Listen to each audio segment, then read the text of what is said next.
Hi, you see you again, Dumas, and crown the queen of African culture. And today I am live in Amala, Gaza. Today is a cultural festival, so I'm here live to witness it and share it with each and every one of you out there. This is the only festival that bring both home and abroad together to celebrate in a unique way. So I'm here live to witness it. So today I am live with somebody we all know, a great man, a king from Amala, Gaza. So as they tell us now, I would like him to introduce himself for us, then going what we have today. So, nice. Good evening, sir. Igwe, ano, Idaga, Alan, Darunu, Darunu. Eweliwe ka ike ọmụ na ndị na-enele anyị ụmụ bute ndị ọzọ nọpụ mbọ dị iche iche na-afụ na mmemme a na-eme nta bụ mmemme akatakpa na azụ ashụ mgbe eji mara gị. okay. I'm Igwe Patrick Eze, known as Igwe Waziri. I'm onye Umegagi Amala, Udenu local government. Ọ bụghị nta bụ H.R.H. Ọ bụ Igwe nta bụ H.R.H. That day, na anyị lere n'ime ashọ, ya kpọrọ abụ na Akatakpa na Namanụ. But today, we are another Akatakpa, mana eji ome so abịa because ihe mere nke ọzọ difference bụ na ụmụ nwanyị nọ mix that day maka mmanụ a na-ana ya kpọrọ Namanụ. Ya bụ na omenala Akatakpa bụ omenala some of us kakwasịrị anya. And ejuma nna m ọsọ na ya kakwasịrị anya. So ebe nna m kakwasịrị anya mgbe onye ọzọ kakwasịrị anya so na eme ya kakwasịrị anya.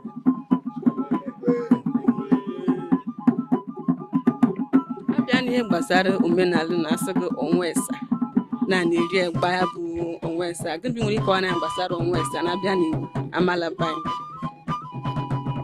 Ọnwa esa ga m si ego akatara m anya jekwesị ọnwa esa. Nna m ejuma asị aga mba ọnwa esa ọ sịrị na ya katara anya jekwesị. Mana ihe a na-awụtakịrị ya bụ na ọ bụ emume somehow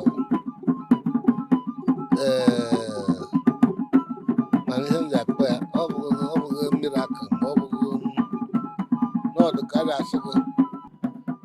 Nwa esa bịara ka esi akọwa anọdụ so long and so deep. Yes, no,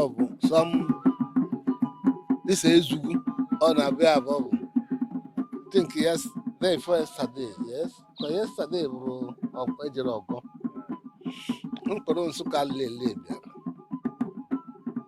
live from Obollo-Afor Enugu ịbịa yesterday na ịfụwa ụzọ mmiri azọ ya.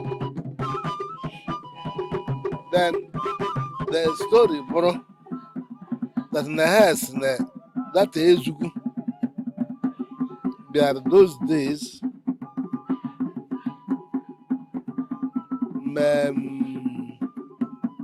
site n'ife Enugu and I go to na Amalambe according to them. Yes, ọ na-eche ọnwa mana ojoko rute na a place asụ otu this our side egosi onye na-arụ ọrụ na ya si anaghị m ijikwe onye ka na-agụta ihe amụ ọsọ aga kọrọ ndị mkpọkọrọ na awagharị na ya si ojede ruo na place a na-akpọ ụmụ ọgwa meet another person.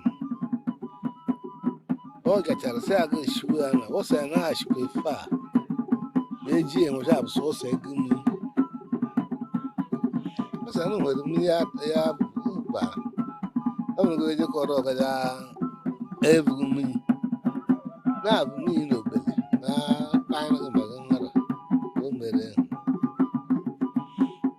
in process of nọ na tata mmiri bee the man si na ya na nke magate na this Negeta ya mi na resma obeta ya nete obeji meri oyi mana ya bụ onye ne mgbe alakọ mgbe na-eke ugwu Ezugwu na ya ga alakọ mbọm no mbọm ya bụ isi ọnọdụ ya and the more days na-aga bụrụ ga na-enweta result ihe gbasara ya mgbe o ji eme bedman disappear mana ihe mere na mgbe Chukwu na mmadụ nso from there mgbe ewere fọm ihe gbasara nwere mgbe mmepe ejene ha nọ na-ekwu ezigbo okwu not now ọ bụ edi iru na onye ga-amaghị agba akwụkwọ site n'ọgba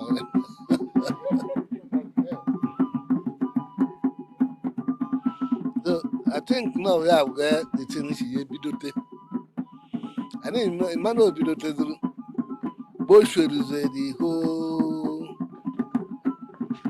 Udenu yes mgbe na-emeghe gị mma Akatakpa mainly na Udenu Ezugwu kama ka bụrụ maka Akatakpa wee nwechara ihe kata nlega na ebe develop interest mana eluga na ndị Amalla mere n'ọchụ ogburu hụ mgba ga-emeke n'oye ruo ọba mana ego abụghere erure na eke ha nọ na ha memaghị much about Akatakpa ọnwa esa then ihe ọzọ say n'obodo dị ọnwa esa ha na-ejigo mee amakụ mgbe na-anabata mgbe na-asụ nne nna ha na-enye ekele mana ahụtụke n'ihe lere anya mmebicheme ndị ha ga-enye nna ha ekele ya n'eziokwu like mgbe na mbụ egotere go egote nkwụ na ala ifuru ndị ọgaranya nụfụkara ya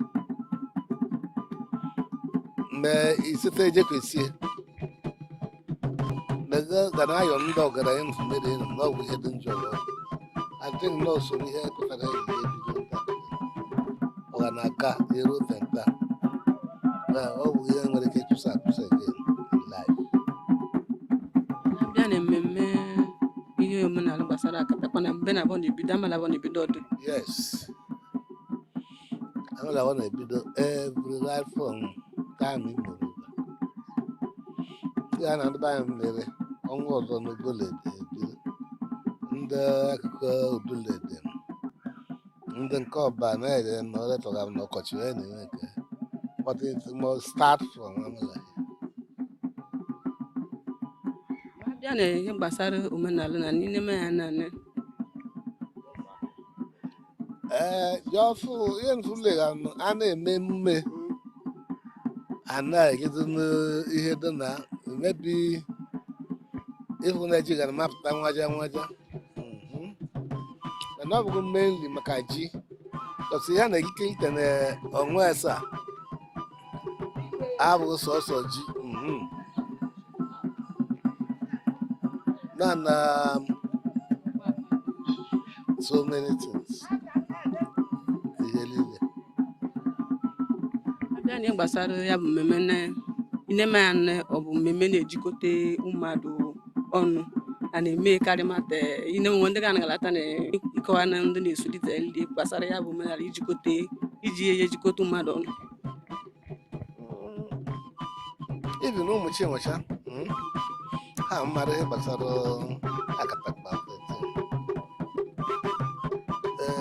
iru na-eke nwecha adụmtaga developed them in such a way na ya bịa gwuo teba na gba canopy ndị ama m agala m eke today so they are improving because na ha mara ihe a na-eme ahụghị ihe ọjọọ ma ihe kwesịrị aja emume